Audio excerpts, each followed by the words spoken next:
ವಿಶೇಷ ಕಾರ್ಯಕ್ರಮಕ್ಕೆ ಸ್ವಾಗತ. ನಾನು ಶ್ವೇತಾ. ಕರ್ನಾಟಕದ ಮಾಜಿ ಸಿಎಂ ಬಿಎಸ್ ಯಡಿಯೂರಪ್ಪ ಈಗ ಜೈಲು ಪಾಲು. ಅವರು ಜೈಲು ಪಾಲಾಗೋಕೆ ಕಾರಣ ಏನು, ಎಲ್ಲೆಲ್ಲಿ ಏನೇನಾಯ್ತು, ಅರೆಸ್ಟ್ ಆಗಿ ಜೈಲು ಸೇರೋವರೆಗೂ ನಡೆದ ಹೈ ಡ್ರಾಮಾಗಳ ಕಥೆ ಏನು ಅನ್ನೋದರ ಕಂಪ್ಲೀಟ್ ಸ್ಟೋರಿನೇ ಜೈಲು ಹಾದಿ. ಯಡ್ಡಿ ಈಗ ಕೈದಿ ನಂಬರ್ 10462.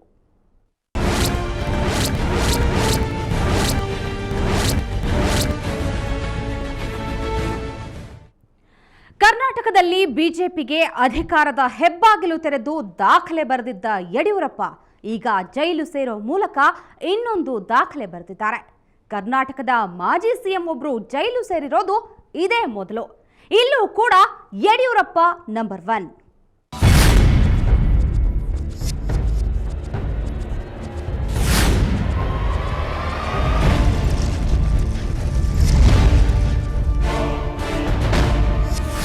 ಬೂಕನಕೆರೆ ಸಿದ್ದಲಿಂಗಪ್ಪ ಯಡಿಯೂರಪ್ಪ ಕರ್ನಾಟಕದ ಮಾಜಿ ಮುಖ್ಯಮಂತ್ರಿ. 2 ಬಾರಿ ಸಿಎಂ ಆಗಿದ್ದ ಯಡಿಯೂರಪ್ಪಗೆ ಈಗ 69 ವರ್ಷ. ಕರ್ನಾಟಕದ ಮೊತ್ತ ಮೊದಲ ಬಿಜೆಪಿ ಮುಖ್ಯಮಂತ್ರಿ, ಜೈಲು ಪಾಲಾದ ರಾಜ್ಯದ ಮೊದಲ ಮಾಜಿ ಮುಖ್ಯಮಂತ್ರಿ. ಹೆಮ್ಮೆ ಮತ್ತು ನಾಚಿಕೆಗೇಡು ಎರಡಕ್ಕೂ ಯಡಿಯೂರಪ್ಪ ಸಾಕ್ಷಿಯಾಗಿದ್ದು ವಿಪರ್ಯಾಸ ಮತ್ತು ವಿಚಿತ್ರ ರಾಜಕಾರಣದ ವೈಚಿತ್ರ್ಯ.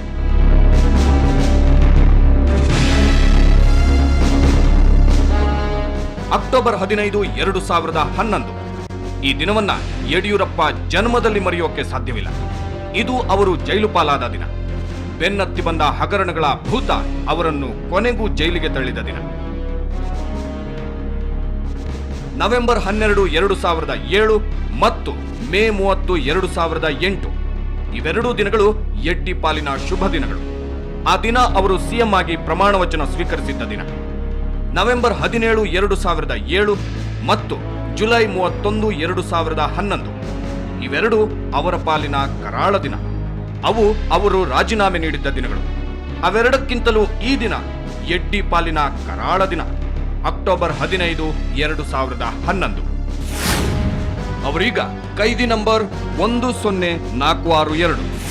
ದಶಕಗಳ ಕಾಲ ಕರ್ನಾಟಕಕ್ಕೊಬ್ಬರೇ ಯಡಿಯೂರಪ್ಪ ಎಂಬಂತೆ ಮೆರೆದಿದ್ದ 2 ಬಾರಿ ಸಿಎಂ ಆಗಿದ್ದ ಯಡಿಯೂರಪ್ಪ ಜೈಲು ಪಾಲಾಗಿದ್ದಾರೆ. ಅಪ್ಪ ಜೈಲಿಗೆ ಹೋಗುವಾಗ ಮಕ್ಕಳು ಕಣ್ಣೀರಿಟ್ಟರಂತೆ. ಟೈಮ್ ಸಿಕ್ಕರೆ ಸಾಕು ಕಣ್ಣೀರು ಹಾಕುತ್ತಿದ್ದ ಯಡ್ಡಿ ಜೈಲಿಗೆ ಹೋಗುವಾಗ ಅತ್ತಿಲ್ಲ ಅನ್ನೋದೇ ವಿಶೇಷ. ದಕ್ಷಿಣ ಭಾರತದಲ್ಲಿ ಬಿಜೆಪಿಗೆ ಅಧಿಕಾರದ ಹೆಬ್ಬಾಗಿಲು ತೆರೆದಿದ್ದ ಯಡಿಯೂರಪ್ಪ ಇನ್ನೊಂದು ಕೆಟ್ಟ ದಾಖಲೆಯನ್ನು ಬರೆದಿದ್ದಾರೆ. ಹಾಗೆ ಅಧಿಕಾರಕ್ಕೆ ಬಂದು ಮೆರೆದು ಅಧಿಕಾರಾವಧಿ ಮುಗಿಯುವ ಮುನ್ನವೇ ಜೈಲು ಸೇರಿದ್ದಾರೆ. ಇಲ್ಲೂ ಕೂಡ ಬಿಎಸ್ವೈ ವಿಚಿತ್ರ ಹಾಗೂ ಅಷ್ಟೇ ಅವಮಾನಕರವಾದ ಇನ್ನೊಂದು ದಾಖಲೆಯನ್ನು ಬರೆದಿದ್ದಾರೆ. ಯಡಿಯೂರಪ್ಪ ಜೈಲು ಪಾಲಾದ ಕರ್ನಾಟಕದ ಮೊತ್ತ ಮೊದಲ ಮಾಜಿ ಮುಖ್ಯಮಂತ್ರಿ. ಕರ್ನಾಟಕವನ್ನು ಇದುವರೆಗೆ 25 ಮುಖ್ಯಮಂತ್ರಿಗಳು ಮುನ್ನಡೆಸಿದ್ದರೂ, ಹಗರಣಗಳ ಆರೋಪ ಎದುರಿಸಿದ್ದರೂ ಯಾರಿಗೂ ಜೈಲು ಭಾಗ್ಯ ಸಿಕ್ಕಿರಲಿಲ್ಲ. ಈಗ ಯಡಿಯೂರಪ್ಪ ಅಲ್ಲಿ ದಾಖಲೆ ಬರೆದಿದ್ದಾರೆ.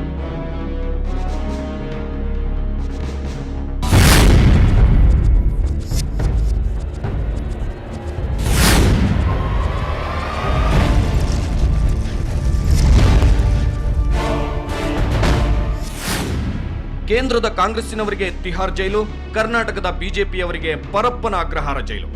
ಒಟ್ಟಿನಲ್ಲಿ ಜೈಲುಗಳು ಮಾಜಿ ಮಂತ್ರಿಗಳ, ಅಧಿಕಾರಸ್ಥ ರಾಜಕಾರಣಿಗಳ ತಾಣಗಳಾಗುತ್ತಿವೆ.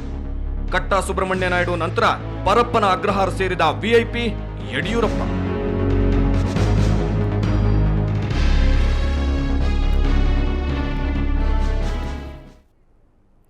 ಹಾಗೆ ಜೈಲು ಸೇರೋವಾಗ ಏನೇನೆಲ್ಲ ಡ್ರಾಮಾ ನಡೀತು ಗೊತ್ತಾ?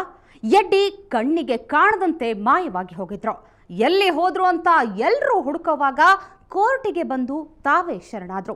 ಅಫ್ಕೋರ್ಸ್ ಯಾವಾಗಲೂ ಕಣ್ಣೀರು ಹಾಕ್ತಿದ್ದ ಬಿಎಸ್ವೈ ಇವತ್ತು ನಗ್ನಗ್ತಾ ಇದ್ರು.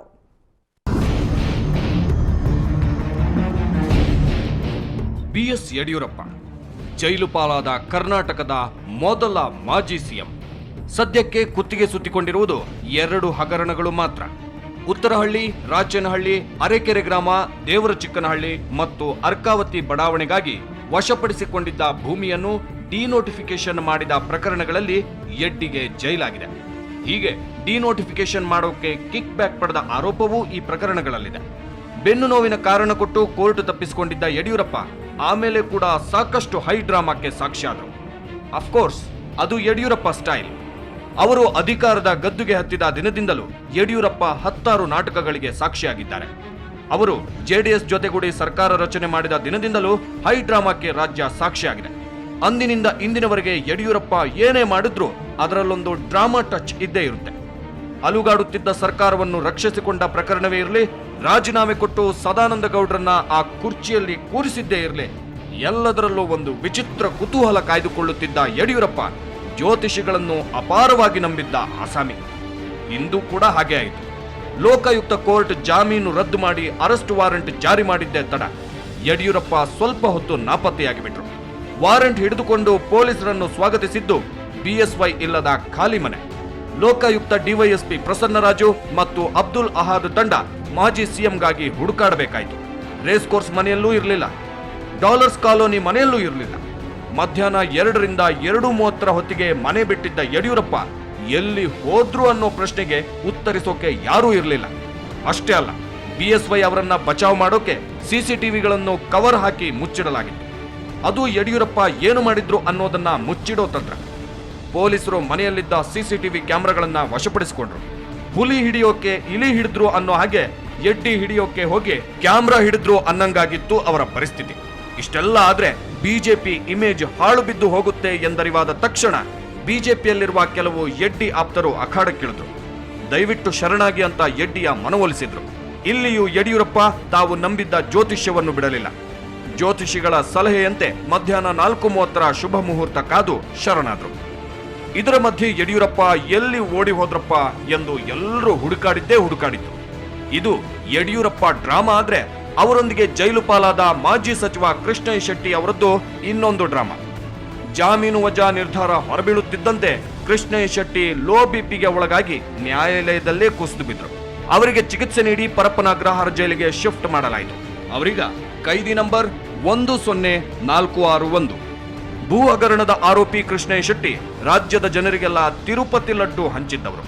ಶಿವರಾತ್ರಿ ಬಂತು ಅಂದ್ರೆ ಗಂಗಾಜಲವನ್ನ ರಾಜ್ಯದ ದೇವಸ್ಥಾನಗಳಿಗೆ ಹಂಚುತ್ತಿದ್ದವರು. ಆದ್ರೆ ಕಾನೂನಿನ ಮುಂದೆ ಮಂಡಿಯೂರಿದ ಕೃಷ್ಣಯ್ಯ ಶೆಟ್ಟಿ ಕೂಡ ಈಗ ಜೈಲು ಪಾಲು. ಜೈಲಿನಲ್ಲಿ ಅವರಿಗೆ ಕಟ್ಟಾ ಜಗದೀಶ್ ಸಂಗಾತಿ.